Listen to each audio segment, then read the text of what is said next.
So just like in my rebasing cavalry video, I want to put in a small disclaimer first. Really ask yourself if rebasing your army is something you have to do. In a casual setting and with most people in a shop, you can play a perfectly fine game with the old world using your old based armies, even if your opponent's army is the correct size. The smaller army will have a slight advantage, but in a casual game, it's not really enough to matter.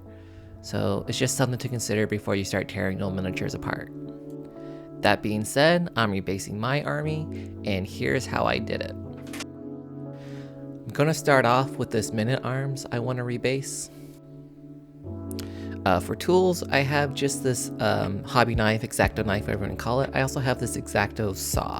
Now, I'm pointing out the saw because it's a useful tool. Honestly, for these size bases, it's probably a little much, but if you have a miniature on a decorative base bonded to the plastic, you might need that saw. Otherwise, you can probably do most things with just that hobby knife right here. So all we're trying to do here is find little gaps in his foot, like where it's leaving off, and try to work our blade into it and then pry the model up. This one, he has his heel up, so this one's pretty easy, so we're just gently putting the blade in, working it back and forth until we can pry it off. This model was originally done with plastic glue, and you can see where it bonded to the paint, but because it was setting on the paint, the bonding job's not strong. It's easy to get pried off if you can work a blade under it. So now I'm just going to clean this up a little bit, and this model is ready to be put on his new base.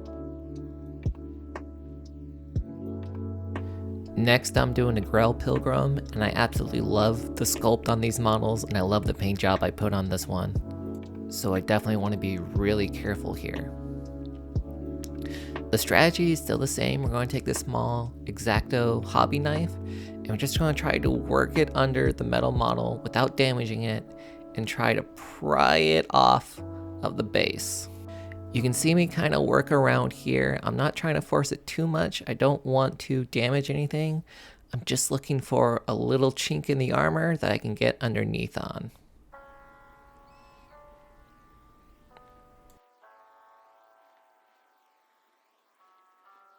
For these metal minis, because they're all super glue, you could also try chucking them in the freezer for a couple hours, and then the bonding will usually break.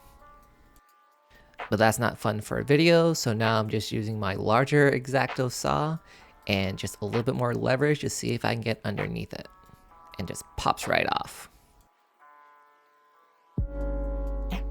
Once again, we're going to clean up his feet a little bit, pry off the old glue. And this one too is ready to be rebased. The very last model I'm looking at here is this bowman I painted up recently. Now, by the time I painted this model, and it's actually from my first video, I already knew new base sizes were coming, so I didn't do a base on this, and I opted to only super glue it in. But again, models like this, they're easy. You can cut around the edges and just paint it flat onto a bigger base if you want. I'm gonna go the full route and try to get them pried off. This one foot not on very well. Just slide my knife right underneath it, and now we just carefully work the other foot. Careful not to damage the model.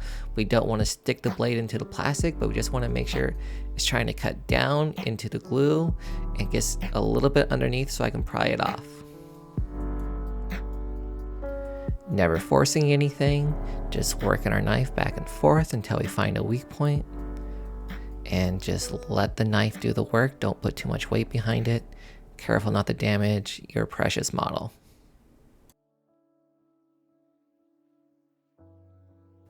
And here it comes.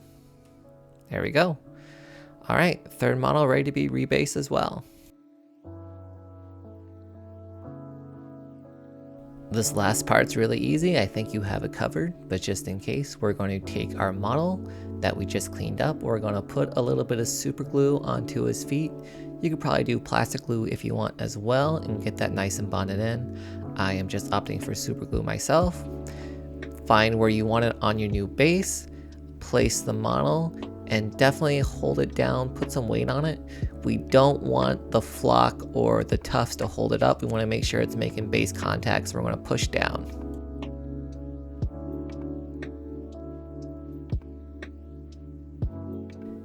And that's really all there is to it. Rebasing is not as scary as some people make it out to be. It's definitely something you can do if you do choose to do it.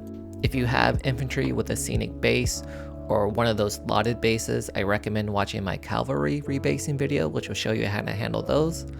Otherwise, thanks for watching. I hope it helped.